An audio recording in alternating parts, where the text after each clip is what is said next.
Jadi sampah organik mudah membusuk dan berubah menjadi tanah, sehingga bisa dijadikan pupuk yang membantu tanaman tumbuh subur. Yang berikut, sampah anorganik. Jadi sampah anorganik adalah sampah yang berasal dari bahan buatan manusia. Contohnya plastik, botol minum, kantong belanja, kaleng minuman, kertas, dan kaca. Sudah lihat ini kan? Ini sampah anorganik. Jadi sampah anorganik mudah hancur dan beberapa bisa didaur ulang. Seperti ini. Jadi bisa didaur ulang menjadi barang yang baru. Sudah lihat ini gambar kan? Ini sampah organik yang berasal dari buatan manusia. Seperti ini. Ini kaleng-kaleng, botol minum, kantong belanja, kaleng minuman, kertas, dan kaca. Oke, sekarang telah selesai. Ibu menjelaskan materi tadi. Sekarang Ibu akan memberikan tugas LKPD. Jadi menjawab pertanyaan ada 4 nomor.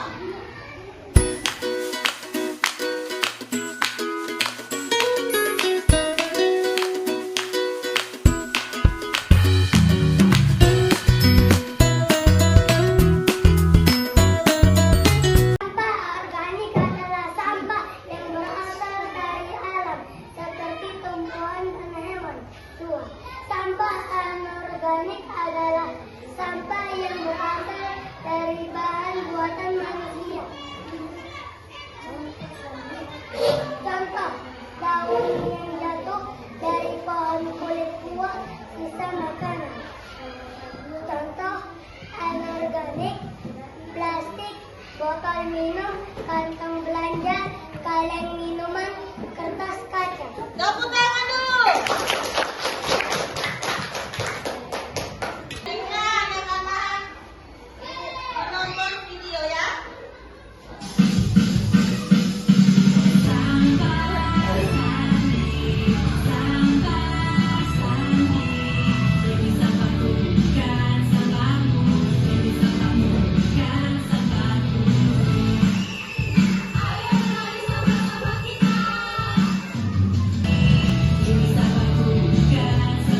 Baiklah, Ibu akan cukup materi mengenai tentang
bahan untuk pembuatan ekobrik.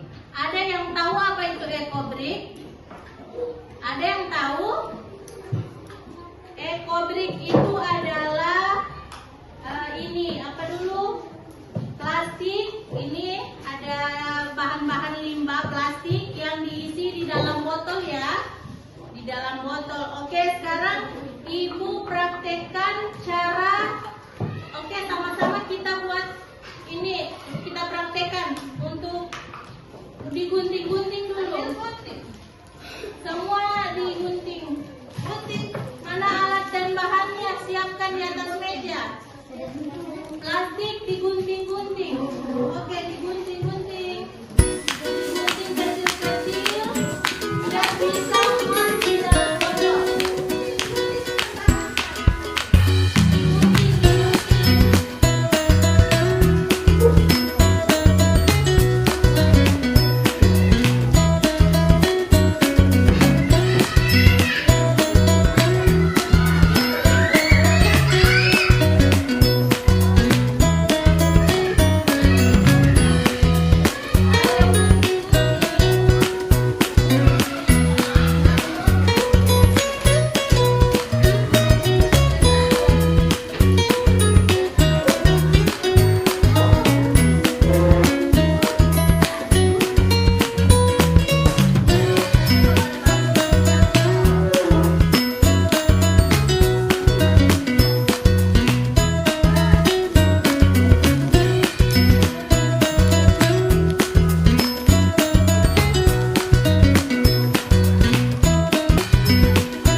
dibuat meja, dibuat patung.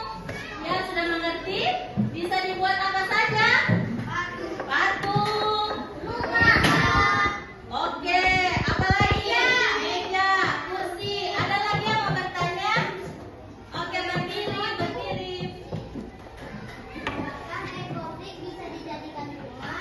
Bisa ya.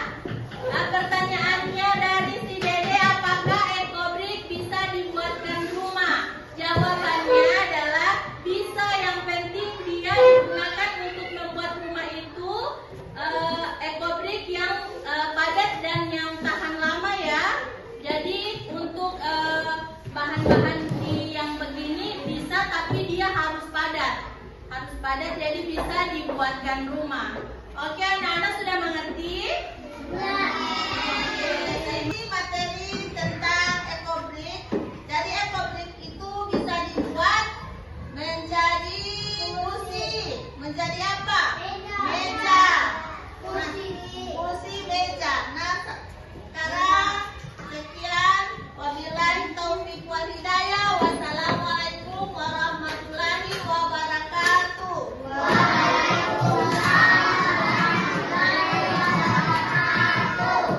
Sekarang Ibu akan membagikan lembaran tentang proyek, yaitu tentang kegiatan atau aktivitas yang keempat mengenai perencanaan proyek penguatan profil pelajar Pancasila. Di sini ada bagiannya menulis tema. Ada kan? Tema baru kelompok luas. Yang pertama, tujuan proyek. Ini adalah tujuan proyek yang adik-adik isi. Proyek pelajar Pancasila yang dikembangkan, baru tujuan proyek. Yang kedua, deskripsi proyek. Judul, baru masalah yang diangkat.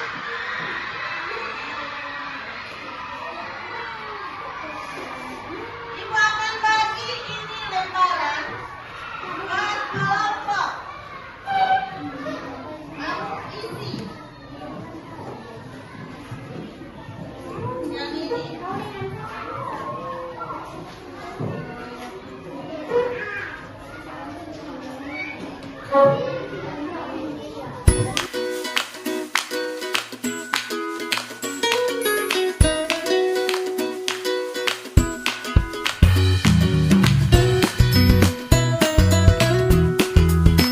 Selanjutnya, Ibu panggil per kelompok di depan mempresentasikan hasil dari yang Ibu ada yang berikan tadi. Oke, dari kelompok 1 maju di depan.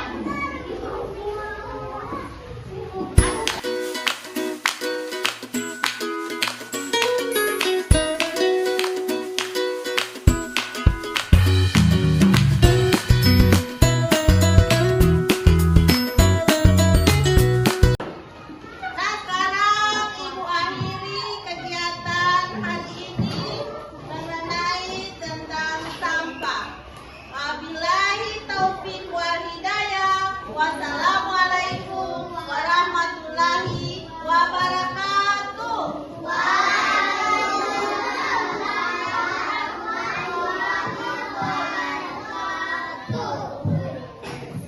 Assalamualaikum warahmatullahi wabarakatuh.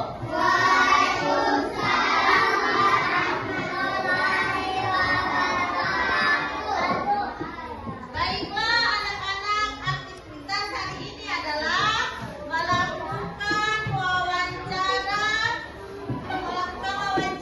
Jadi, melakukan wawancara kita harus memperhatikan etika. Harus apa? Etika itu apa? Harus sopan. Dan beberapa menit lagi kita akan melakukan wawancara. Assalamualaikum warahmatullahi wabarakatuh. Saya mau bertanya, Iya, apa itu P5? P5 itu adalah proyek penguatan profil pelajar Pancasila. Kenapa P5 penting untuk kita pelajari? Untuk P5 perlu kita pelajari untuk mengembangkan minat maupun bakat siswa. Mengapa kita harus menjaga kebersihan? Karena kebersihan itu sebagian dari iman. Apa yang bisa kita lakukan untuk menjaga kebersihan sekolah? Yang bisa kita lakukan untuk menjaga kebersihan sekolah yaitu untuk anak-anak bisa membuang sampah pada tempatnya dan memilih mana sampah organik maupun sampah anorganik. Bagaimana cara mengurangi sampah di sekolah? Cara mengurangi sampah di sekolah contohnya dengan melakukan eco-break. Salah satunya adalah melakukan eco-break. Terima kasih. Iya, sama-sama. Assalamualaikum Ibu. Waalaikumsalam warahmatullahi wabarakatuh. Ibu, apa itu P5? Oh, P5 adalah proyek penguatan profil pelajar Pancasila. Kenapa P5 penting untuk kita pelajari? Oh, supaya dapat mengembangkan minat bakat siswa. Mengapa kita harus menjaga kebersihan? Oh, itu penting ya. Karena kalau kita tidak menjaga kebersihan, maka badan kita tidak sehat. Makanya kita penting untuk menjaga kebersihan agar badan kita sehat, tubuh kita sehat, dan kita belajar dengan sehat juga. Seperti itu. Apa yang bisa kita lakukan untuk menjaga kebersihan? Jadi kalau menjaga kebersihan, perhatikan itu sampah. Kalau kita mau makan, ada pembungkusnya, harus kita buang di tempat sampah supaya lingkungan kita tidak tercemar dengan sampah, ya, seperti itu. Bagaimana cara mengurangi sampah di sekolah? Oh, kita urai dengan ada yang namanya daur ulang sampah. Bisa kita kumpul sampah, kita buat seperti bunga. Ada juga yang kita bisa buat seperti apa? Mau tempel-tempel, ada yang namanya digunting-gunting snacknya. Kemudian kita tempelkan, itu yang namanya montage. Itu seperti itu. Terima kasih. Ya, sama-sama. Assalamualaikum. Waalaikumsalam warahmatullahi wabarakatuh. Ibu, apa itu P5? P5 itu adalah proyek penguatan profil pelajar Pancasila Kenapa P5 penting untuk kita pelajari? supaya anak-anak bisa mengetahui apa itu proyek, apa itu penguatan Pancasila. Jadi anak-anak bisa mendapatkan dari perwalian masing-masing Kenapa kita harus menjaga kebersihan? agar supaya kita jadi sehat, supaya badan kita juga sehat. Kalau lingkungan kita sehat, otomatis pikiran kita juga sehat. Apa yang bisa kita lakukan untuk menjaga kebersihan sekolahan? Nah, yang kita harus lakukan untuk menjaga kebersihan sekolah, yang pertama kita harus harus memungut sampah. Tidak boleh membuang sampah sembarangan. Kemudian kalau kita makan snack harus pembungkus snack kita harus letakkan di tempat sampah. Kemudian kita pilah-pilah mana yang basah, mana yang kering, mana yang organik dan mana yang non organik, begitu. Bagaimana cara mengurangi sampah di sekolah? Nah, cara mengurangi sampah di sekolah misalnya, kalau adik-adik mau makan itu snack, tolong langsung dibuang di tempat sampah itu pembungkusnya. Kemudian kita kalau menggunakan pembungkus nasi harus larut di dalam tanah, tidak boleh macam plastik, tidak boleh kita menggunakan kantong-kantong plastik, kemudian tidak boleh minum di gelas-gelas yang plastik. pakai tumbler yang dari rumah, dibawa dari rumah supaya bisa mencegah pengurangan sampah yang ada di sekolah. Sudah mengerti adik-adik? Iya. Ah, terima kasih. Ada yang bisa ibu mau bantu lagi? Oh, terima kasih. Dadah. Baiklah anak-anak, kita telah melakukan wawancara dan kegiatan berikutnya adalah menyimpulkan kondisi sekolah terkait pengelolaan sampah hasil belajar siswa. Jadi observasi anak-anak pada saat ini, Ibu akan mewawancarai. Ayo dari kelompok 1 maju di depan.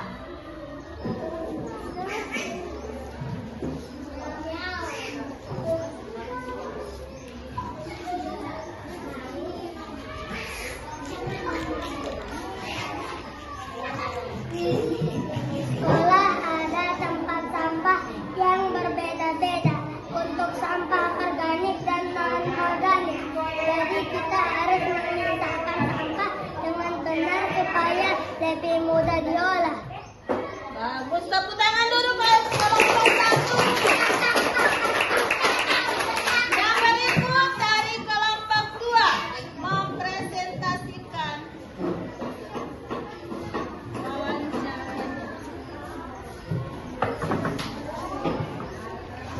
Tempat sampah di sekolah kadang penuh, jadi perlu sering dibersihkan supaya tidak meluap. Kita juga harus membawa kantong sampah sendiri dari rumah. Baik, tepuk tangan dulu dari kelompok 2. Sekarang kami depan dari kelompok 3.